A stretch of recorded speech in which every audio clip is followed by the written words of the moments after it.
नमस्कार रेल साथियों। जेई के पेपर में आपका स्वागत है।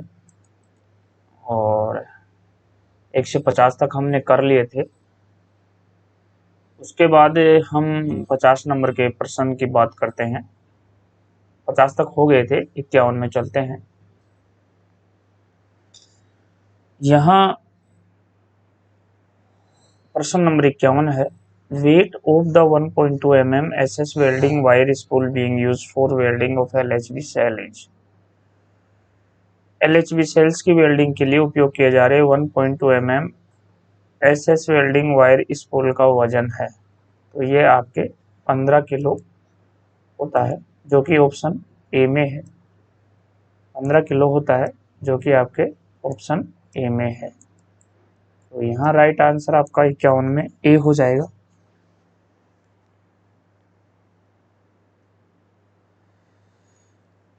उसके बाद प्रश्न नंबर 52 पे चलते हैं। Leakage of welding joints of roof and side walls in cell assembly shop are checked bye.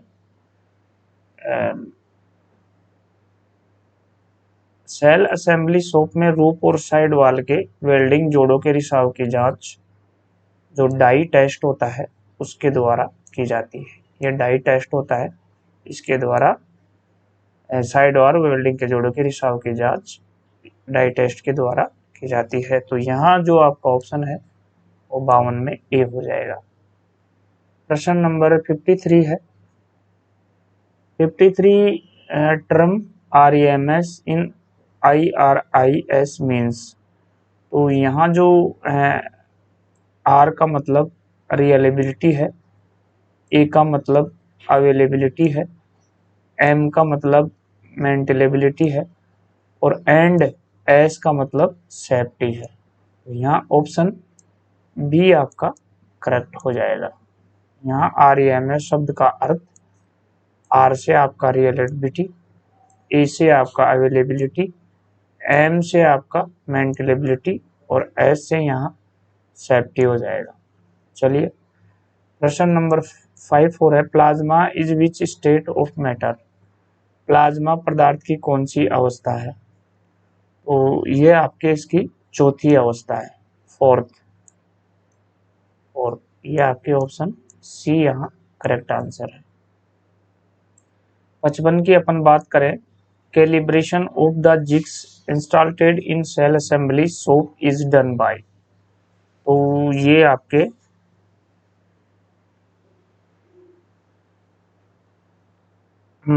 55 में हो जाएगा। Quality department, design department, tool room, planning department. Quality department यहाँ आपका ऑप्शन ए करेक्ट हो जाएगा। हिंदी में देख लेते हैं। सेल असेंबली शॉप में स्थापित जिगों का कैलिब्रेशन किसके द्वारा किया जाता है? तो ये गुणवत्ता विभाग द्वारा। ऑप्शन 56 साथियों। Maximum period of shell jigs calibration is. तो इसके लिए 9 मंथ की अवधि है। सेल जिग्स कैलिब्रेशन की अवधि कितने समय की? तो ये 9 महीने की है। ऑप्शन ए यहाँ 56 में आपका करेक्ट हो जाएगा। और ये बहुत ही सुपरहिट प्रश्न आ गया साथियों। ये बहुत बार मैक्सिमम बार पूछा जा चुका है WRA का। तो ये वाटर रेजिंग अपार्ट्स होता है। ऑप्शन बी यहाँ करेक्ट है। 58 है। What are the main advantage of disc brake system in LHB coaches. LHB कोचों में लगे डिस्क ब्रेक सिस्टम के मुख्य लाभ क्या हैं?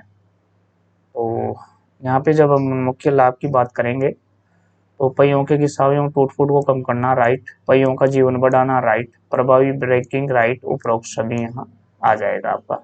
Minimise wear and tear of wheels, right. Increase और overall life of wheels, right. Effective braking, right. तो यहाँ ऑल ऑफ द अबाव हो जाएगा। ऑप्शन डी यहाँ आपका करेक्ट हो जाएगा। प्रश्न नंबर 59 है साथियों। Which equipment has been installed and RCF rail coach factory in cell assembly shop to reduce the welding fumes. यानी RCF की सेल असेंबली शॉप में वेल्डिंग के दुर्योग को कम करने के लिए कौन से उपकरण लगाए गए हैं? तो उसके लिए फ्यूम एक्सट्रैक्टर होते हैं, फ्यूम एक्सट्रैक्टर होते हैं, यानी ऑप्शन के अनुसार अपन बात करें तो सी ऑप्शन यहाँ आपका करेक्ट हो जाएगा, फ्यूम एक्सट्रैक्टर। प्रश्न नंबर 60 है साथियों, which is the correct parameter for lap joint of sole bar with side wall sheet for KEMPPI welding set, यानी KEMPPI वेल्डिंग सेट के साथ साइड वॉल सीट एवं सोल बार का लैप जॉइंट लगाने तो सही पैरामीटर कौन से हैं? तो जो सही पैरामीटर है वो वोल्टेज 20 से 22 और करंट 140 से 150, यानी ऑप्शन ए ही यहाँ करेक्ट आंसर हो जाएगा। प्रश्न number 61 what is appropriate wire speed of welding of sole bar with side wall sheet, side wall sheet के साथ सोल बार की वेल्डिंग के लिए तार की उपयुक्त गति क्या है? तो यहाँ तार की जो उपयुक्त गति है वो 10 mm पर सेकेंड है, ऑप्शन डी यहाँ करेक्ट हो जाएगा, 10 mm पर सेकेंड। 62 है the metal is transferred in the form of in MIG metal inert gas welding, यानी MIG वेल्डिंग में धातु के रूप में स्थानांतरित होती है। तो यहाँ पे आपका है जो राइट आंसर होगा मोल्टन ड्रॉप्स, यानी पिघली हुई बूंदे, ऑप्शन ए आपका यहाँ करेक्ट है। Too fast welding speed in arc welding would result in, arc welding में बहुत तेज वेल्डिंग की गति का परिणाम होगा, तो यहाँ पे अत्यधिक स्पेटर और अंडरकट, ये ऑप्शन बी यहाँ करेक्ट हो जाएगा। 64 है which of the following is an example of fusion welding, निम्न में से कौन सा फ्यूजन वेल्डिंग का उदाहरण है? तो यहाँ आर्क वेल्डिंग फ्यूजन वेल्डिंग का उदाहरण है, आर्क वेल्डिंग, ऑप्शन बी यहाँ करेक्ट हो जाएगा। Roof ventilators of in house fabricated LHV shells are being fitted by staff of, in house निर्मित LHV सेल के रूफ वेंटिलेटर के कर्मचारियों द्वारा फिट किए जा रहे हैं।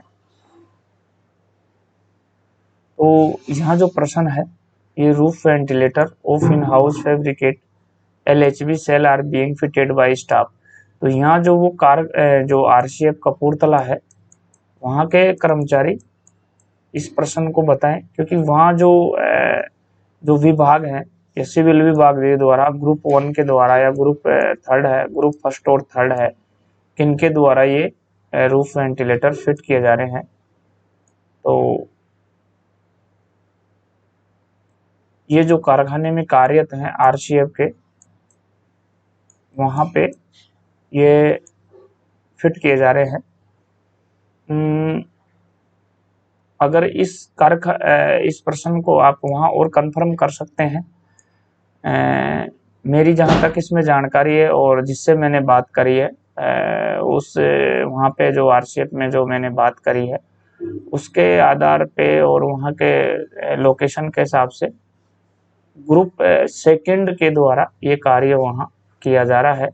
फिर भी आप इसकी पूर्ण सत्यता के लिए वहाँ के कर्मचारी कमेंट बॉक्स में इस प्रश्न का राइट आंसर दे सकते हैं। तो यहाँ ग्रुप सी हम यहाँ ले रहे हैं, लेकिन इसकी पूर्ण सत्यता के लिए मेरे हिसाब से ग्रुप 2 है, जहाँ मैंने जानकारी वहाँ लेने की कोशिश करी है, बात करी है, उस हिसाब से मैं यहाँ ग्रुप 2 ले रहा हूँ। लेकिन इसकी पूर्ण सत्यता फिर भी वहाँ के जो कर्मचारी वहाँ काम कर रहे हैं, रूफ वेंटिलेटर लगाने का जो काम कर रहे हैं, वो किस समूह के द्वारा किया जा रहा है वो यहाँ क्लियर कर सकते हैं। तो यहाँ ग्रुप 1 और ग्रुप 1 और 2 ले रहे हैं यहाँ, ग्रुप 2, तो यहाँ डी आंसर हम ले रहे हैं। चलिए प्रश्न नंबर 66 है the rate of removing metal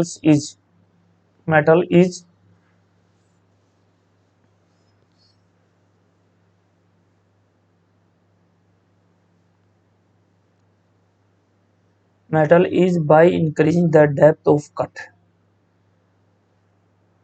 तो यहाँ डिक्रीजेज हो जाएगा, इंक्रीजेज हो जाएगा, नोट चेंज हो जाएगा, नॉन ऑफ दीज हो जाएगा। तो यहाँ पे जो आपका आंसर बनेगा वो इंक्रीजेज होगा। The rate of removing metal is increases by increasing the depth of cut. यहाँ ऑप्शन बी आपका करेक्ट है, यानी कट की गहराई बढ़ाने से धातु निकालने की दर बढ़ती है, इंक्रीजेज बढ़ती है, यानी ऑप्शन बी यहाँ करेक्ट है। 67 है, the chamfering is an essential operation after. तो चैम्फरिंग के बाद एक आवश्यक ऑपरेशन है, तो चैम्फरिंग के बाद नर्लिंग, रपटनिंग, बोरिंग और थ्रेड कटिंग। तो यहाँ जो चम्फरिंग की प्रक्रिया की जाती है, उसके बाद हम जो नेक्स्ट ऑपरेशन लेंगे वो थ्रेड कटिंग का लेंगे, तो यहाँ ऑप्शन डी अपना करेक्ट हो जाएगा। प्रश्न नंबर 68 है, incentive group of tool room staff is. Tool room के कर्मचारियों का इंसेंटिव ग्रुप है, तो वो group first, group third, group 5 या प्लांट। तो इंसेंटिव ग्रुप के लिए वहां टूल रूम स्टॉपेज, तो उसके लिए प्लांट आपका राइट आंसर आ जाएगा, ऑप्शन डी। 69 है, keyways grooves and slots can not be cut on a shaper. Keyways जरी ग्रुप्स और स्लॉट्स को शेर पर नहीं काटा जा सकता है। तो 69 के लिए यहाँ ट्रू, की वेज जरी ग्रुप्स और स्लॉट को सेपर पर नहीं काटा जा सकता है। तो ये पूछ रहा है कि जो की वेज ग्रुप्स खांचे and slots can not be cut on a shaper, ये फॉल्स है या ट्रू है, तो ये गलत हो जाएगा, ऑप्शन बी। प्रश्न नंबर 70 है, international yoga day is being celebrated every year. तो ये योगा डे 21 जून को मनाया जाता है। अंतर्राष्ट्रीय योग दिवस हर साल 21 जून को मनाया जाता है, ऑप्शन सी यहाँ करेक्ट है। Who is GM of RCF Kapurthala. जो आरसीएफ कपूरथला है का महाप्रबंधक कौन है, जीएम साहब। तो जहाँ तक मेरी जानकारी है वहाँ पे जो महाप्रबंधक साहब हैं, जीएम महोदय हैं, वो बीएम अग्रवाल जी तो खैर नहीं है, आदेश अग्रवाल जी भी नहीं है, श्री अमित अग्रवाल, एसएस अग्रवाल है जो वहाँ के जीएम प्रबंधक है, जहाँ तक मेरी जानकारी है, ऑप्शन बी आपका करेक्ट है। फिर भी अधिकारी बदलते रहते हैं, आप इसका कंफर्म कर लीजिएगा। श्री एसएस अग्रवाल जी हैं मेरे हिसाब से, वहाँ के अधिकारी महोदय चेंज होते रहते हैं, तो थोड़ा सा और कंफर्म कर लीजिएगा आप 71 में, क्योंकि अधिकारी महोदय चेंज होते रहते हैं। मेरे हिसाब से जो फिलहाल करंट इकाई पेपर है, तो मेरे हिसाब से श्री एसएस अग्रवाल जी वहाँ जीएम महोदय होने चाहिए। How many shells turn out by SS in the financial year 2021-22।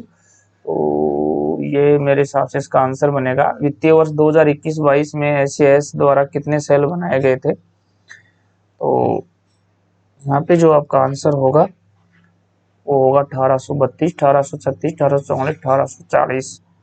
तो ये जो 1840 है ये ठीक है आंसर, ऑप्शन सी राइट है। How many coaches manufactured by SS in the month of June 2022। तो ये 158 राइट आंसर है, डी, यानी जून 2022 के महीने में एसएस द्वारा कितने डिब्बों का निर्माण किया गया, तो ये 158 है राइट आंसर, ऑप्शन डी। जून महीने में 2022 में कितने डिब्बों का निर्माण किया गया, 158। आप यहाँ ये और कंफर्म कर सकते हैं आरसीएफ वाले, क्योंकि वही वर्कशॉप से संबंधित पर्सन है। वैसे ठीक है, ये 158 होना चाहिए, जहां तक है मेरी जानकारी के अनुसार 158 होने चाहिए। 74 है, what is the target of RCF for manufacturing of coaches in current financial 22-23 के लिए। चालू वित्त वर्ष 22-23 में कोचों के निर्माण के लिए आरंभिक लक्ष्य क्या है। तो ये 1900, 1910, 1905, 1915।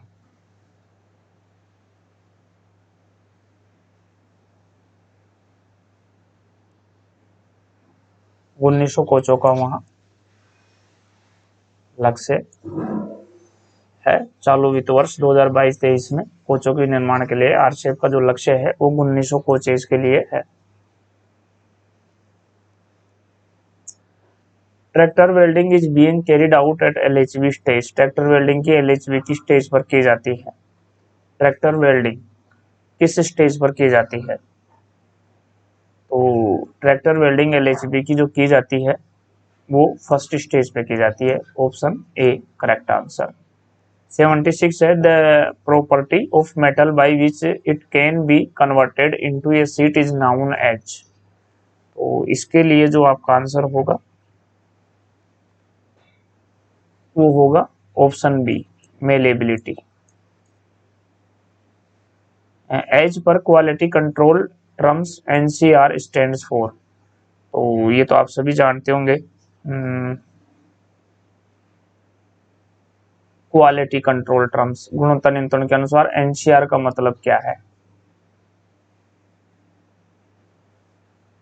अच्छा, क्वालिटी कंट्रोल के अनुसार है। अगर ये जोन के अनुसार होता तो नॉर्थ सेंटर रेलवे हो जाता, लेकिन यहाँ जो पूछा है वो ये नहीं पूछा है। तो यहाँ गुणवत्ता नियंत्रण के अनुसार पूछा है। एनसीआर का मतलब non confirmly and non common resource, none of these.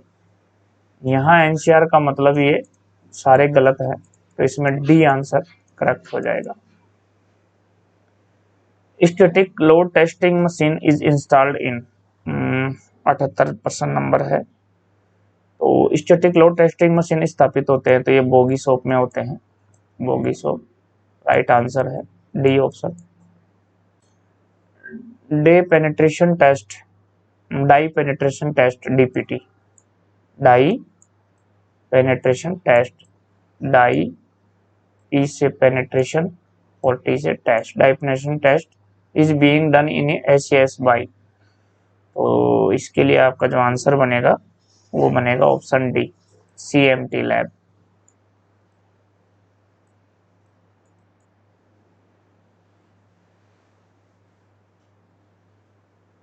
ये मैथ के प्रश्न है साथियों, ये हम इसको मैथ के प्रश्न इजी हैं, आप बना सकते हैं। तो यहाँ हम इनको छोड़ रहे हैं। मैथ्स का प्रश्न 3 प्रश्न है, इनको छोड़ रहे हैं। ये इजी है, बिल्कुल इजी है, आप इनको बना सकते हैं। जैसे अब ये है what will be percentage of 3/25 है, तो 3/25 है इंटू यहाँ 100 हो जाएगा। तो ये 25 से 4 बार